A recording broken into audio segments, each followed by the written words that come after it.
Russia's armed forces continued to strike various cities across Ukraine on Tuesday, according to the Russian Defense Ministry's chief spokesperson. In a video released on Tuesday, Igor Konashenkov said forces had delivered a massive strike with air and sea-based long-range precision weapons. The video was accompanied by unverified footage of rockets launching from a warship. Konashenkov said 2 fuel storage facilities were hit in the Dnipropetrovsk region and 5 depots for ammunition, rockets and artillery were destroyed near Mykolaiv. Today, the armed forces of the Russian Federation continue to deliver a massive strike with air and sea-based long-range precision weapons against military command and control facilities as well as the energy system of Ukraine. The goal of the strike has been reached. All assigned objectives were hit. 2 bases of fuel storage for Ukrainian military equipment in the areas of Dnipro and Pavlohrad in the Dnipropetrovsk region, 5 depots of ammunition, rockets and artillery weapons, including those of Primorye Group troops of the Ukrainian armed forces near the city of Mykolaiv, were destroyed. Ukrainian soldiers conducted training in the northern operation zone near the border with Belarus to check the readiness of its units. According to official information, the military training included measures to counter sabotage and the destruction of illegal armed formations.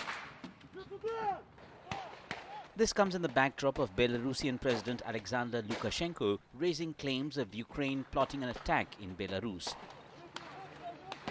However, Ukrainian forces have ruled out moves to attack Belarus and instead voiced concern on safety of the men from attacks from the Belarus side. The danger exists because the Republic of Belarus is an ally of the Russian Federation in the aggression against Ukraine. That's why we estimate the whole spectrum of threats and apply means so that those threats are not implemented by the enemy against Ukraine.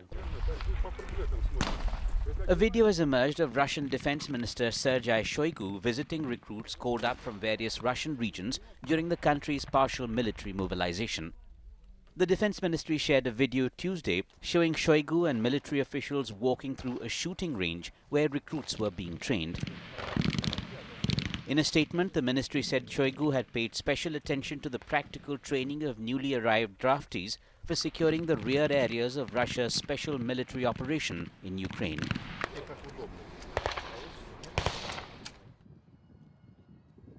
A group of young Ukrainian golfers forced to leave their war-torn homeland traveled to Scotland, where they were invited to participate in a golf camp, courtesy of the RNA's Women in Golf Leadership Development Programme. The youngsters got to meet players at the Alfred Dunhill Links Championship at the start of October before a week of coaching at the Peebles Golf Club. The Project Ukraine Golf Camp was attended by one of the RNA's women's group members and her 2 daughters, together with several other youngsters. We are changing lives now. We are experiencing those moments when these kids, when they grow up, in few years, they will even more understand how this camp changed their pathway in their life because of the war, because of the situation they are now in. And it's inspiring, of course. Of course it's inspiring. Of course it brings you that emotion which is difficult to explain. Before war starts, I spent a lot of time with my family. And I cannot even imagine that I will be without my family, without my friends more than for a couple weeks, months. It's hard for me. Right now I'm already, I don't know how many months, more than half a year without my family, and for me it's the biggest problem, so it's quite hard emotionally. Moldova's president on Tuesday said missiles launched the day before from Russian ships in the Black Sea towards Ukraine crossed Moldova's airspace and therefore trespassed Moldova's airspace and neutrality.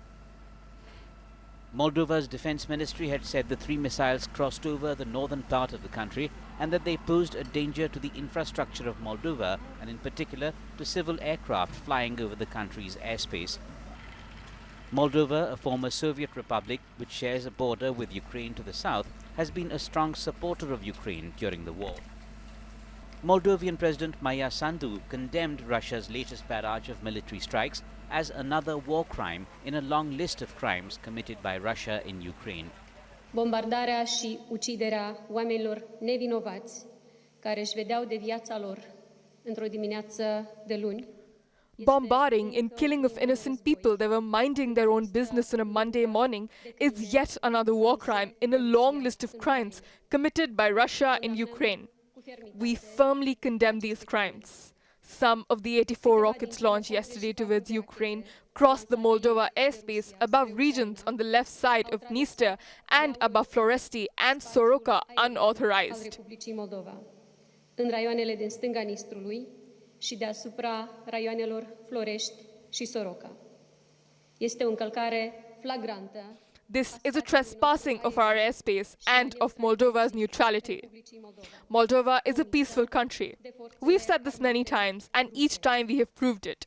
We respect the territorial integrity and the sovereignty of other countries, and we demand our borders to be respected equally. We do everything to keep peace in our country, but the pressure that we are under rises every day. Efforts to split us and to destabilize the situation in the country are more frequent and are more serious than ever.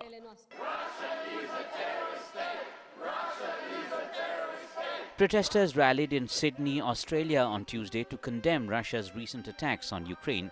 About 100 people carrying Ukrainian flags and placards marched through the city streets, shouting Russia is a terrorist state. The protesters were Ukrainian Australians and some were displaced Ukrainians who fled the war. Far as possible